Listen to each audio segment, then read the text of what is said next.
I'm going to start with the basic of SharePoint 2013. In this tutorial I am going to show you to create a web application by providing the necessary information. So, let us start. Go to the Start menu. Select Central Administration from Windows menu. Enter your credentials to log on to Central Administration. My username is administrator that I'm putting it. Now, enter your password. I have entered my own password. Now, click on OK button to log on. Select the Manage Web Applications option from the Application Management section. Here you can see SharePoint Central Administration v4, that is the admin site create after you prepare a form. See here SharePoint port 80. This port is itself used by SharePoint.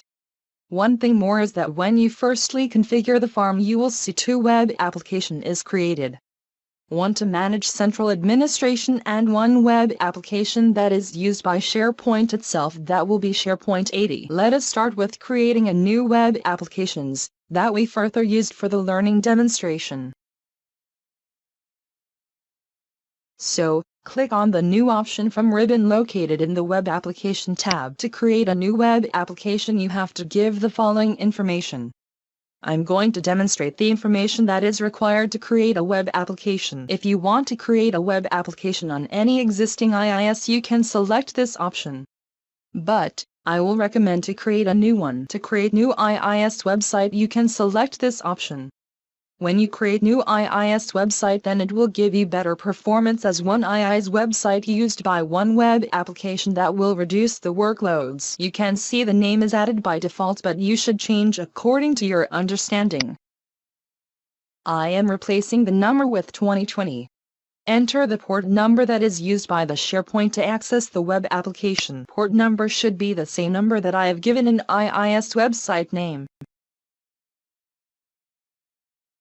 This is the location of the web application in root directory with the same name that I have given above.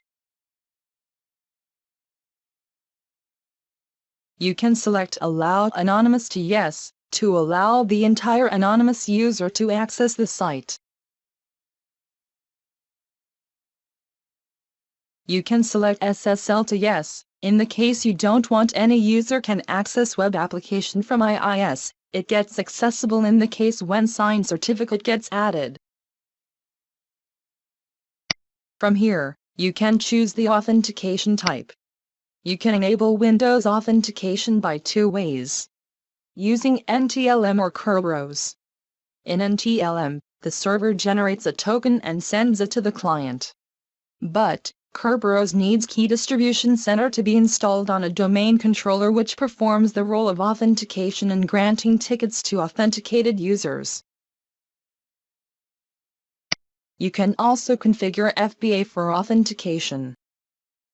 Two things are required for FBA authentication is ASP.NET Membership Provider Name and ASP.NET Role Manager Name.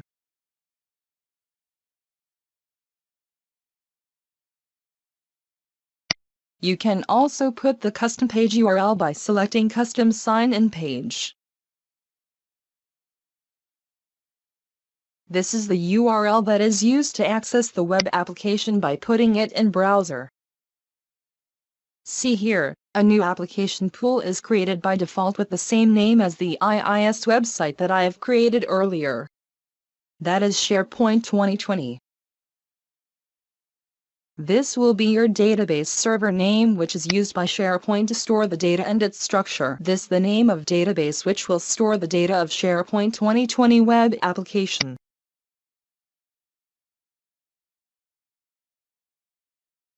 By default Windows authentication is selected to authenticate database, but you can also use the SQL authentication in case you want more security.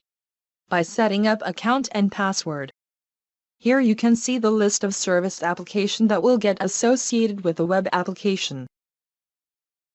Now, I have completed by filling required information to create web application.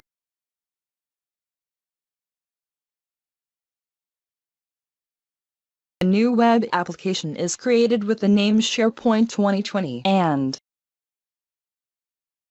this is the public URL that you can use it to access the web application. One more important thing. When you want to access this public URL, you will find an error like 404 not found because there's no site collection in the web application. So, I will show you to create a site collection in the next video.